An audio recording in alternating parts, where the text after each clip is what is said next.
एक ब्राह्मण बालक था, बनारस से पढ़ करके गया तो पिताजी ने उससे पूछा, पढ़ करके आए हो? बोले हाँ। गुरुजी ने सब पढ़ा दिया? बोले हाँ। बताओ पाप के बाप का नाम क्या है? तो ब्राह्मण बालक ढूंढने लगा सब जगह, पोथियां खोल खोल के। बोले गुरुजी ने ये तो नहीं पढ़ाया, पाप के बाप कौन है?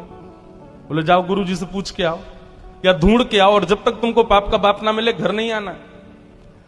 ब्राह्मण बालक बेचारा घूमता घूमता सब जगह पूछता हुआ जा रहा है, कहीं से भी उसको संतोषजन्य उत्तर नहीं मिला। तभी वो एक वैश्या के पास गया। थी वो वैश्या, लेकिन ब्राह्मण बालक को नहीं पता था। सुंदर घर बना था, बाहर गौ माता बैठी है, तुलसी का पौधा लगा है। उसने सोचा कोई वैष्णव का घर है, थोड़ा कुछ अन्न जल ग्रहण कर लेता हूं। भीतर जाकर के जैसे ही बैठा, वैश्या ने जल पिलाया। जल पी करके ब्राह्मण बालक ने पूछा, देवी आप कोई वैष्णव भक्त हो? आपका नाम क्या है? वैश्या ने अपना नाम बताया और कहा, मैं कोई वैष्णव नहीं हूं, मैं इस नगर की वैश्या हूं। जैसे ही बालक ने सुना वैश्या, पानी का गिलास दूर फेंक दिया।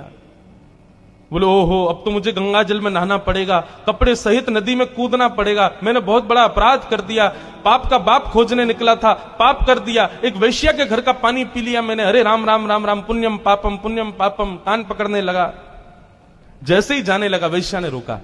मन में सोचा, पाप का बाप ढूंढने निकला है बालक, ज्यादा दूर नहीं जाने देते, हम ही मिलवा देते।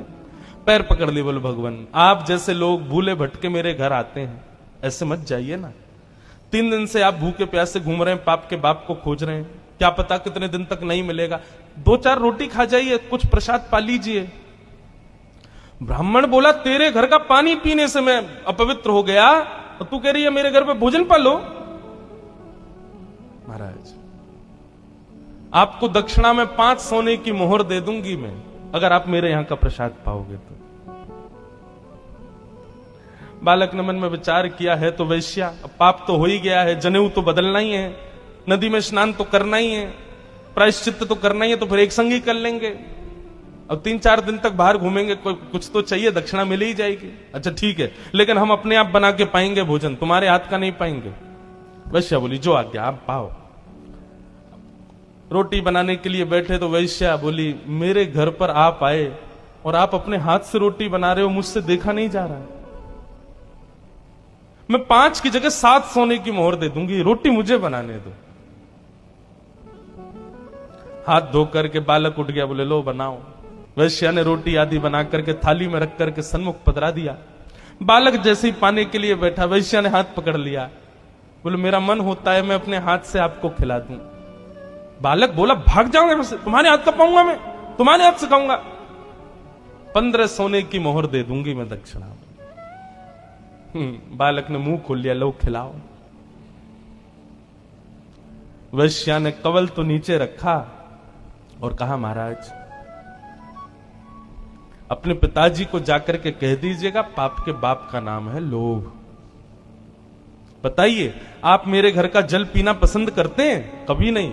आपको पता चल गया कि मैं वैश्या हूं, उसके बाद मेरे घर का भोजन पाना चाहिए था? नहीं पाना चाहिए था। मेरे हाथ की बनी रोटी खानी चाहिए थी? नहीं खानी चाहिए थी। मेरे हाथ से आपको खाना चाहिए था? नहीं। ये सब आपने क्यों किया? बोले तुम्हारी श्रद्धा। बोले श्रद्धा नहीं, झूठ मत बोलिए, सब दक्षिणा। महाराज पाप के बाप का नाम है लोभ। लोभ किसे कहते हैं? जितना प्राप्त हो उससे अति की कामना, इसको लोभ कहते हैं। पिताजी से जाकर के कह देना, पाप के बाप का नाम लोभ है। ब्राह्मण बालक ने वैश्या के चरण पकड़ लिए, बोले धन्यवाद, आप तो मेरी गुरु हो, मैंने आपको किस रूप में देखा, पर आपने तो मेरे चक्षु खोल दिए। इसलिए भैया जीवन में पाप से बचना है, लोभ से बचो। यदि कभी आपसे कोई पाप हो जाए तो एक बार एकांत में बैठ के विचार करना कि मैंने कब लोभ किया था। आपको पता चल जाएगा कि आपने लोभ कब किया, क्योंकि बिना लोभ के कोई पाप होता ही नहीं है।